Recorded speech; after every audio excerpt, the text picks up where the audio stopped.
Voilà, bonjour. Voilà la demande de mon cher élève et ami Menachem Laloum en vue du Kinous Hardout et pour le Kinous Hardout de participer donc à ce Kinous évidemment et d'apporter une petite contribution personnelle à la demande de mon cher ami Menachem. Voilà. Et bien à ce sujet-là, je me suis comme d'habitude basé sur les propos de l'Admour Azaken. On sait que lorsque on se doit d'étudier comment servir à Kadosh Baruch Hu, alors on ouvre le Shulchan Aruch de la Vodat Hashem, qui est le Sefer Atania. Et donc en ouvrant le Sefer Atania, j'ai recherché ce symbole, ce concept, cette idée de la hardoute que l'on retrouve particulièrement dans le Sefer Atania à différents endroits, notamment le chapitre 30, Eve Shafel Roar Vifne Kol Adam. Le sujet là-bas, ça parle d'humilité comme étant la base de la Vodat Hashem, comment servir Dieu par l'humilité, mais ça passe, cette humilité, justement par le fait d'être humble envers les autres et face aux autres. Quand je suis humble face aux autres, je le serai forcément face à Dieu. Mais ce qui est fort, c'est que là-bas, il est marqué que cette humilité doit être devant tout homme, même les gens les plus a priori éloignés de moi. Ce qui en revient à dire que lorsqu'on parle de hardout, ça doit réveiller chez nous forcément une intention particulière. C'est un point de, comment dirais-je, d'honneur que de parler de ce sujet-là. Et pour être beaucoup plus précis, je vous fais référence à, et je vous envoie aller voir dans l'Igeret à Kodesh de l'Admor Azaken au Siman Kavbet, Siman 22. Là-bas, dans cette lettre, à la fin de la lettre, cette lettre qui est assez longue, qui peut être répartie en trois parties.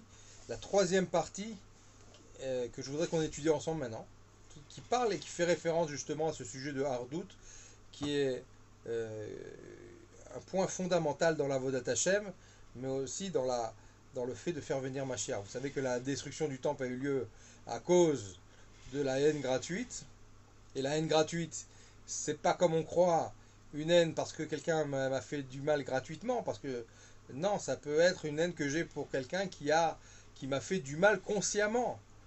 Même le détester parce qu'il m'a fait du mal, ça s'appelle de la haine gratuite. Donc c'est pas parce que j'ai une raison de le détester que c'est une haine autorisée. Et d'ailleurs là-bas, la Mourazaken explique dans le chapitre 32 du Tanya que la haine gratuite, c'est en fait une haine qui n'est pas une mitzvah. Si c'est pas une mitzvah ordonnée par la Torah, cette haine est une haine gratuite et donc à rejeter. Vous savez, le sujet gratuit, ça veut dire quoi gratuit dans la Torah? Où est-ce qu'on voit gratuit dans la Torah pour définir ce que c'est la haine gratuite? Eh bien, c'est tout simplement, lorsque les Bnei Israël sont sortis d'Égypte, ils se sont plaints plusieurs fois à Moshe Rabbeinu en prétextant qu'ils mangeaient gratuitement en Égypte. On mangeait gratuitement et voilà que maintenant ça nous coûte d'être dans le désert, etc. Et là-bas, le Rashi pose la question gratuitement, ils ont mangé, ils étaient les esclaves des Égyptiens. Non seulement ils n'étaient pas payés, mais à peine s'ils recevaient à manger comme il faut. Alors, de quelle gratuité parle le peuple d'Israël à ce moment-là? Eh bien, Rashi nous dit gratuit, quand il parle de gratuit, c'est gratuit de mitzvot. C'est-à-dire qu'en fait, ils mangeaient sans que ça soit dépendant d'une avodat Hashem. Et donc la haine gratuite, c'est une haine qui n'est pas liée à une mitzvah de, de, de la volonté d'Akadosh Baruch Hu. Ce n'est pas une réalisation de la volonté d'Akadosh Baruch Hu. C'est le message que nous transmet la Zaken pour nous expliquer qu'est-ce que c'est la haine gratuite. Donc de là, je comprends que la réparation de la haine gratuite, c'est l'amour gratuit. Et l'amour gratuit, ça veut dire sans limite, sans être limité parce que je suis obligé par la mitzvah. Non, je dois dépasser justement pour réparer ce sujet de haine gratuite qui est la cause de la destruction du second temple et qui est aussi la cause du ce pourquoi nous sommes en exil jusqu'à présent. Parce que si nous avions réparé ce sujet de haine gratuite, il y a bien longtemps que le troisième temple a été reconstruit. Pour ça, pour arriver à ce sujet de haine, d'amour gratuit, il faut que j'arrive à émanciper chez moi l'importance de la personne qui est en face de moi, en sachant que le regard que je dois avoir envers l'autre est un regard d'amour gratuit, parce que je vais aimer chez l'autre le côté positif qui est en lui. C'est-à-dire que comme c'est marqué dans le chapitre 32 du Tanya, lorsque je regarde mon prochain, je dois avoir, c'est la raison pour laquelle on a deux yeux d'ailleurs, c'est ce qu'explique le Rabbi Rayaz, pourquoi on a deux yeux. L'un est l'œil droit pour regarder l'autre avec bonté, avec amour. L'œil gauche, en fait, est pour me regarder moi-même, avec plus de rigueur, avec plus de sévérité. Donc c'est le propre du tzaddik, en fait. Vous savez que le tzaddik est comparé à une date. Comme c'est marqué, tzaddik katamar ifrar. Le tzaddik, il est comparé donc à ce palmier, à ce dattier en question, qui va grandir, qui va fleurir. Et pourquoi la date? Pourquoi un palmier de date, justement? Parce que la date, elle a une spécificité que l'on ne retrouve pas dans les autres fruits. La date est très douce quand elle arrive à maturité, donc très douce à l'extérieur. Et par contre, son noyau est un noyau extrêmement dur, d'accord, qu'il est très difficile de casser, un des noyaux les plus durs au monde à casser, d'accord. Ça fait référence en fait à la voda du tzaddik. Le tzaddik, c'est celui qui regarde les autres, qui vers l'extérieur est doux et avenant et sympathique, etc. Doux comme de la date, mielleux comme de la date. Mais lorsqu'il se regarde lui-même, lorsqu'il s'agit de lui-même, il est dur avec lui-même. Il se regarde avec un regard rigoureux pour justement faire l'équilibre. C'est ce qu'en général les gens ne comprennent pas, font le contraire. Avec les autres, ils ont un regard malveillant, toujours un regard de critique et de haine, et avec soi-même un regard, et c'est normal parce que comme c'est marqué dans la Gemara, Adam Karov Latzmo, que l'homme est proche de lui-même, donc à l'intérieur il est très aimant, Ad Kedekar, jusqu'à que Ava Mechassa al Pesha'av, que son amour va cacher et va voiler ses fautes. Donc ça, c'est le côté naturel des choses. Maintenant, l'invitation que nous fait l'Admour Azaken dans le chapitre 32, c'est d'apprendre à se dépasser, à passer dans le surnaturel, justement. Les gens veulent beaucoup de comment on obtient le surnaturel dans la vie, comment on arrive à faire descendre des bénédictions, des miracles, bah, tout simplement en se comportant de la même manière.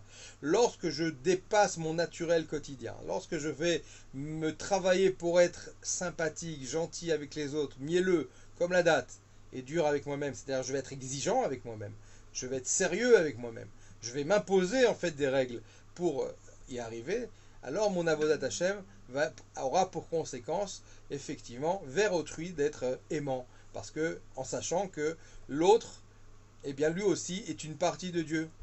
Comme c'est marqué dans le chapitre 32, que chaque juif a une partie chelek et local mal mamash, une partie de Dieu qui est une étincelle divine. Donc par rapport à cette étincelle, on est tous des frères, puisqu'on a tous le même Père. On est tous issus de la même origine spirituelle. Et donc à nous de renverser la vapeur, c'est-à-dire de repousser, si on peut dire, les attaques de l'âme animale. C'est quoi le côté animal chez nous? C'est l'égoïsme, l'égocentrisme qui fait que je ferme les portes aux autres et je m'occupe de moi-même. Et la Torah nous invite à ouvrir ces portes, à être accueillants, à faire de l'hospitalité comme Abraham Avinu, d'accord, comme Yitzhak Avinu aussi, comme Yaakov Avinu, comme tous les grands de ce monde qui ont été des géants de la Torah, ont toujours eu un amour débordant pour autrui, et notamment pour le Ham Israël, pour leur peuple. Et donc en fait, plus la personne est un tzaddik, plus il a un regard bienveillant autour de lui. Et plus il est grand, et plus il a de monde qu'il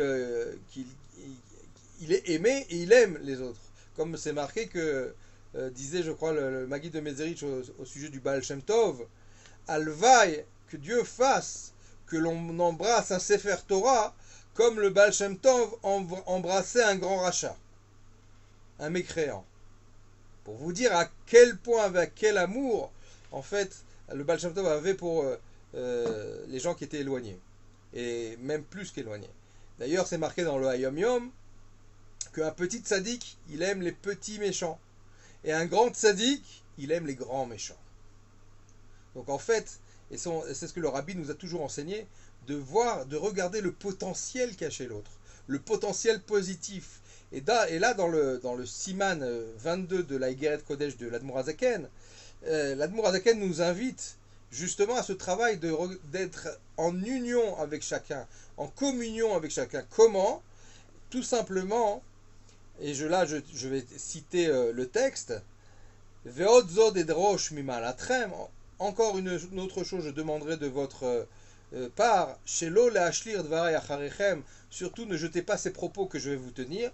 Asher erarti isicha liot kol ish yashar ve'oler betumo, que chacun aille sur le chemin de la droiteté et de l'intégrité. Kasher asa elokim et adam yashar, puisque Akadosh Baruch Hu a créé l'homme par nature droit. Velo levakesh cheshbonot rabim. Et donc, s'il vous plaît, ne demandez pas les comptes de chacun. Ça veut dire, ne commencez pas à être les psychologues de l'un et de l'autre et à calculer, celui-là il a fait comme ça, et il m'a dit comme ça, il m'a parlé comme ça, et donc à juger les gens par rapport à leur conduite, d'accord, extérieure. Ne pas commencer en fait à calculer les actions, les pensées, les paroles de chacun, comme si, d'accord, on était le juge unique et là, on avait la vision divine qui nous inspirait et qu'on était sûr que l'autre, ce que j'ai vu chez l'autre, ou ce que j'ai entendu de l'autre, ou ses agissements ne me conviennent pas, c'est certain que c'est parce qu'il est mauvais. Et donc ce genre de comportement, de regarder l'autre avec un œil négatif, d'être oui, il m'a pas fait ceci, il m'a pas dit cela, il m'a pas appelé, il m'a pas remercié, il m'a pas... Ce genre de calcul mène à la division. Et même si c'est vrai, c'est pour autant que je vais rendre cette personne pas saoule, l'annuler et m'en écarter. J'ai oublié le côté positif qui est en lui, la partie de Dieu qui est en lui. Et s'il en est ainsi, je n'ai pas le droit de mépriser aussi le côté divin qui est en lui. Et au contraire, lorsque je pense positivement sur une personne, et lorsque j'ai lorsque je commence à le regarder d'un regard positif, c'est comme ça que je déclenche chez lui un dévoilement du meilleur de sa personnalité. C'est comme ça que je dévoile, en fait, le divin qui est en lui, l'étincelle divine qui est en lui. Pense bien sur une personne et tu verras qu'il agira bien envers toi. Et s'il n'a pas agi envers toi comme il faut, pose-toi des questions. C'est peut-être simplement que cette personne-là est le reflet de ta personnalité. Il est le reflet de ce qu'il y a dans ton cœur. Donc finalement, c'est toi qui l'as influencé. Donc ici, il nous dit l'Admour Hazaken que calculer les gens et commencer à leur regarder dans leur tzitzit, d'accord, ça c'est le travail du bon Dieu. Mitzad et Gaver marshvot Adam et Tarbulotav, ça c'est les comptes du bon Dieu, c'est lui qui s'occupe de savoir pourquoi l'un il a pensé comme ça, il a agi comme ça ou il a parlé comme ça. C'est pas de notre ressort. Nous, notre travail, nous c'est la Melechet Shamaim. Et la Melechet Shamaim, le service divin que l'on doit faire, pratiquer, et je reprends les mots de l'Admour Hazaken, Vela'amin be'emuna shlema be mitzvat chazal, de croire d'une foi totale et parfaite ce que les Chachamim nous ont dit, ce que j'avais ramené au début de ce shiur. Veve shafel ruach bifne kol adam, soit humble devant tout homme, même un non-juif. Birklal, de manière générale, ça englobe toute la communauté mondiale, qui est Tzivat Miltav et Takim Pidgama, car c'est un mot qui a sa force et qui permettra justement de réparer beaucoup de choses. Si je travaille sur l'humilité, de regarder chacun par rapport à sa grandeur profonde, c'est-à-dire que je peux apprendre de chacun quelque chose d'extraordinaire. Chez Kol Echad Metukan Mechavero, au point que nous dit l'Admour Hazaken qu'on peut se réparer grâce aux autres. Si je regarde et je sais que mon prochain c'est le reflet de moi-même, donc je comprends ce que je dois réparer chez moi. Si je vois chez l'un, celui-là il est comme ça, et celui-là il est comme ça, et celui-là il est comme ça, sache que c'est chez toi que se trouve ce problème-là, et tu dois le réparer. Et grâce à lui, le bon Dieu va faire, dans sa grande gentillesse, au lieu de te faire un reproche direct et brutal, il te le fait sous une façon indirect sous la présence d'une autre personne. Et pourquoi? Parce que avec lui, ensemble, vous allez vous réparer. Vous allez vous aider l'un l'autre. Mutuellement, vous allez pouvoir en fait réparer le problème et dévoiler le bien qu'il y a en chacun d'entre vous. Urtiv, il est marqué comme ça, Kol ish Israël ki ish echad chaverim, que chaque juif, en fait, ne sont comme un seul et même corps, ils sont tous unis, ils sont tous amis. Kemo she ish echad mechubar mevarim rabim, comme un homme est constitué de différents membres, ou be'afradam noga balev, d'accord, ils sont tous séparés, mais tous reliés au même cœur, qui memonu totzaot raim, puisque de lui, de ce cœur-là, sortira la vie pour tous les membres. Imken, anachnu, et yod kulanu keishechad, nous sommes tous les membres d'un même corps. Tout le Ham Israël sont les membres d'un même corps, d'accord. Le corps, c'est la Knesset Israël, l'Assemblée d'Israël. Donc, tichon avodash belev, et donc va se, installer le travail du cœur, justement. Le travail du cœur, c'est le sujet de la tefila, d'accord. Ou bichlal en. Donc de là, je comprends que lorsqu'on est dans la hardout, on est lié par le cœur, on est lié par la tfila, d'accord? Puisque lorsqu'on prie tous ensemble, d'ailleurs, la prière prend encore plus de valeur si on est 10, la hardout, l'union, et si on est 100, encore plus, et si on est 600 000, encore plus. Donc le fait, comme le proverbe le dit, l'union fait la force, c'est pas simplement un proverbe, c'est une réalité. Notre force, c'est de savoir justement s'unir l'un à l'autre, d'être en fait tous dans le même contexte, dans la même idée de hardout, c'est-à-dire en fait l'autre est toujours mon complément et je suis le complément de l'autre. C'est l'histoire du machatzit shekel, du demi-shekel. Pourquoi on donne un demi-shekel la veille de Purim pour les korbanot? D'accord? À l'époque du Beth Amikdash, on ne donnait qu'un demi-shekel. Pourquoi un demi-shekel? Parce qu'un demi-shekel veut nous dire que l'autre moitié, c'est qui? C'est Dieu. Et que Akadosh Baruch Hu nous considère comme sa moitié. Et l'autre moitié, pour faire un shekel, c'est ma femme. Donc je suis que la moitié, d'accord, d'une entité. Et donc l'autre est toujours l'autre moitié qui me complète. Que ce soit Akadosh Baruch Hu, que ce soit ma femme, que ce soit mes enfants, que ce soit mes amis, que ce soit mes relations de travail. Et donc je comprends que si je suis possède, shalom, si je dis non, celui-là il ne fait pas partie du groupe, celui-là il ne me plaît pas, celui-là sa tête ne me revient pas, celui-là il m'a fait telle mauvaise action envers moi, alors je ne le calcule plus, eh bien en vérité je suis en train d'enlever une moitié de moi-même, une partie de moi-même. Parce que chacun complète l'autre. Et donc, c'est pour ça que lorsque même quelqu'un m'aurait peut-être fait du mal, parce que peut-être je prends mal les choses, peut-être j'analyse mal la situation, peut-être j'ai mal calculé ses actions, ses paroles ou ses non-paroles, ou le fait qu'il ne m'ait pas appelé, ou le fait qu'il ne m'ait pas remercié, ou des choses comme ça, peut-être je suis en train de le juger avec sévérité. Comme nous dit la Torah, juge chacun avec srout. Regarde-le comme étant méritant.